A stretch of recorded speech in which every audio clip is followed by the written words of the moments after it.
আসসালামু আলাইকুম। আজকে যাচ্ছি আমি আমার নানির বাসায়, সাথে আম্মু, আমার ছোট বোন এবং আমার পিচ্চি মেয়েকে নিয়ে।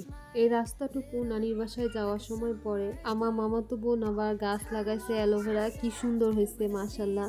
আমার নানির সেই পাটা 30 বছর পুরনো পাটা, সেটা দিয়ে মশলা বাটা হচ্ছিল।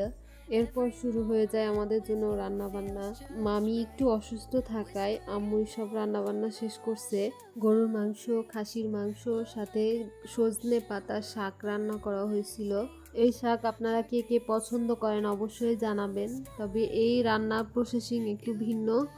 এই শাকটি খেতে অনেক ভালো লাগে, আমাদের সবার পছন্দের মধ্যে একটি শাক। ছোটবেলায় যেমন আমরা নানি বাসায় গেলে কত আনন্দ করতাম, বাইরে খেলতে যেতাম, কত ঘোরাঘুরি করতাম, কি একটা অন্যরকম ফিল। বাট ওই ফিলটা এখন আর হয় না। তবে একেবারে খারাপ লাগে নাই, নানু যেহেতু এখনো আছে আলহামদুলিল্লাহ, ওই জন্য আনন্দ লাগে।